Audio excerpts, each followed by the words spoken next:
Jadi kejadian ini sekitar tahun 2020 pas masih pandemi COVID-19. Ada 3 remaja dari Jakarta, kita sebut aja namanya Riko, Bintang, sama Bima. Oh, cowok semua nih? Cowok semua. Oke. Mereka itu umurnya sekitar 20-23 tahun. Nah, mereka mau pergi sehari aja, pulang pergi keluar kota, tapi gak mau jauh-jauh. Karena waktu itu lagi ribet juga kan, lagi pandemi, dan kalau bisa yang deket-deket aja. Karena ke Bandung kan juga udah bosen. Akhirnya Bintang nyaranin buat ke Anyer aja main di pantai. Mereka bertiga mutusin untuk ke salah satu pantai di Anyer yang sepi dan view-nya lumayan bagus untuk sunsetan atau nyantai di sana. Perjalanan ke sana sekitar 3 jam dari Jakarta. Nah, karena mereka nggak pernah ke situ, sekitar jam 3 sore di daerah Cikoneng, Google Maps tuh nunjukin untuk kayak masuk ke gerbang gede gitu. Tapi isinya kayak komplek tapi terbengkalai. Nah, karena gerbangnya juga nggak dikunci, akhirnya mereka bertiga masuk ke sana. Karena Bintang yang megang Google Maps, akhirnya Riko nanya, "Lo yakin Tang lewat sini buat ke pantainya?" Terus Bintang tuh yakin banget, dia bilang, "Ini dikit lagi sampai kalau lewat sini." Akhirnya mereka masuklah lewatin gerbang itu. Pas mereka masuk, ternyata itu tuh villa semua isinya, jadi bukan komplek perumahan. Akhirnya mereka terus ngikutin jalan sesuai mapsnya. Tapi Bima di situ bilang, "Kok perasaan gue nggak enak ya kita kesini? Nggak mau cari pantai yang lebih ramai aja." Tapi si Bintang tuh kok aja mau ke pantai ini karena alasan sepi dan katanya tuh bagus.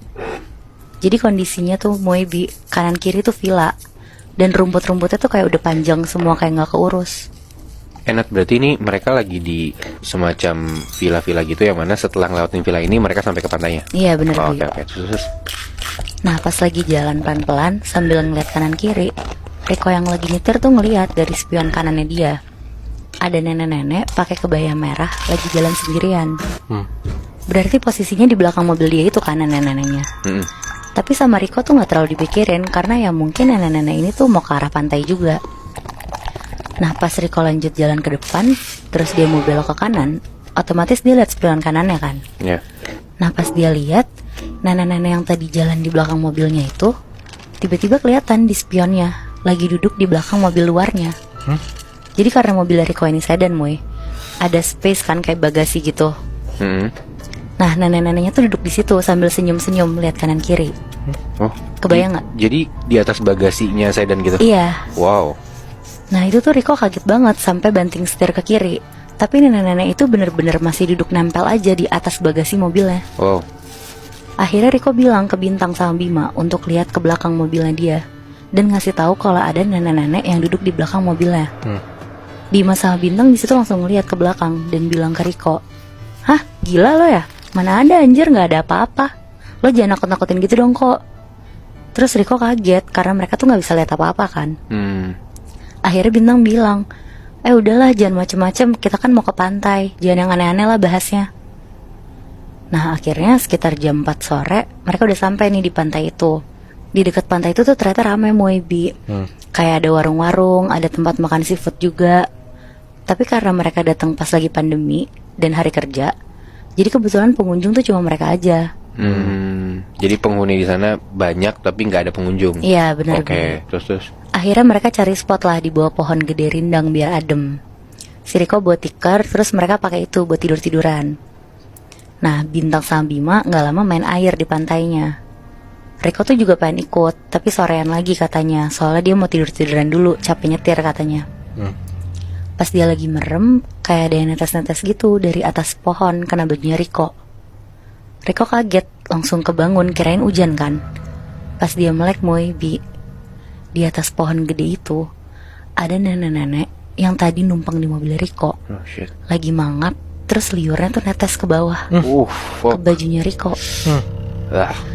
Riko loncat, terus langsung lari ke Bima sama Bintang dan langsung bilang, "Sumpah, di atas pohon ada nenek-nenek, sumpah." Mereka berdua langsung nyamperin tempat Riko itu kan. Dan pas dilihat tuh gak ada siapa-siapa, Moebi. Sama sekali. Mereka bener-bener cuma bilang ke Riko, "Lo mah cuma kecapean aja kali, jadi halu dari tadi." Terus Riko tuh bilang, "Lo lihat deh, ini baju gue tuh basah, bau lagi." Jadi bajunya Riko tuh kayak bau anjir kayak gitu loh. Dan emang bajunya Riko tuh kelihatan basah. Nah, habis itu dia langsung ganti baju dan pindah tempat duduk. Jadi udah gak duduk di situ lagi. Terus dia bilang ke Bima sama Bintang untuk pulang sebelum gelap, karena dia males ngeliat macam-macam sendirian lagi kan. Karena dia udah ketakutan dan teman-temannya masih main air, akhirnya si Riko nih melipir, duduk di warung yang ada di sana. Dia mikir mending dia di dekat warga lokal aja lah daripada dia sendirian kan nungguin teman-temannya. Nah kebetulan yang jaga warung ini tuh kakek-kakek dan ada cucunya anak kecil kayak masih sekitar umur 9 tahunan lah. Di situ Riko ditanya-tanya datang dari mana dan tahu pantai ini tuh dari mana. Terus pas udah ngobrol lumayan lama, akhirnya Riko cerita ke kakek ini. Dari tadi pas OTW sini tuh dia ditumpangin sama sosok nenek-nenek. Dan pas dia lagi tiduran di bawah pohon gede itu, nenek-neneknya tuh ada lagi di atas pohon. Pokoknya dia ngerasa diikutin terus sama nenek ini. Anak kecil si cucunya ini ngedengernya tuh ketawa-tawa ke kakeknya. Riko bingung dong, kan soalnya dia cerita juga serius kan, nggak ada maksud bercanda. Iya, maksudnya serem gitu. Iya, tapi kenapa diketawain kan? Nah karena dia diketawain kayak gitu, akhirnya si Riko tuh jadi males dan jadi diem aja bengong sambil ngeliat ke arah pantai. Nah gak lama, dari arah samping kanan Riko datang nenek-nenek yang tadi dia lihat ke arah warung yang didudukin Riko.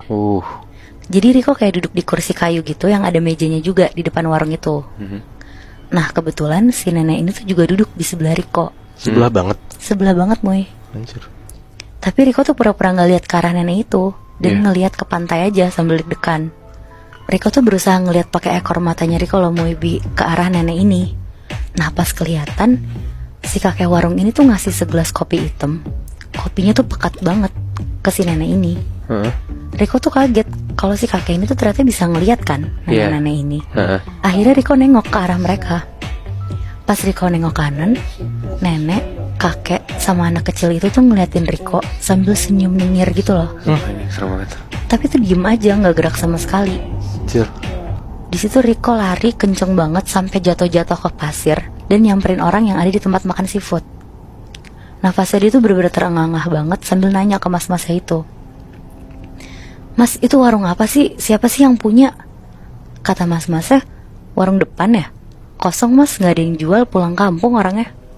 Terus, itu siapa? Kakek-kakek, anak kecil sama nenek-nenek. Nah, mas-mas seafood itu kaget terus bilang, wah itu mah emang sering berkeliaran di sini mas. Apalagi kalau ada orang-orang baru, mereka pasti seneng banget mas. Jadi tuh orang sana pun tuh gak tahu sosok itu tuh siapa. Tapi pernah beredar kabarnya. Katanya tuh ada kasus orang yang sengaja ditenggelamin pakai rantai yang ada pemberat batunya, Moy. Dan mungkin ada hubungannya sama sosok-sosok yang dilihat sama Riko itu. Karena Moy, sampai sekarang gue juga gak nemu nih berita siapa orang yang ditemuin di kasus itu. Apa jangan-jangan yang ditenggelamin itu nenek-nenek kakek sama cucunya? Nah gue juga gak tahu sih Moy. Tapi 3 sosok itu tuh muncul setelah ada kasus itu. Oh. Makanya mungkin ada hubungannya gitu ya. Nah bisa jadi.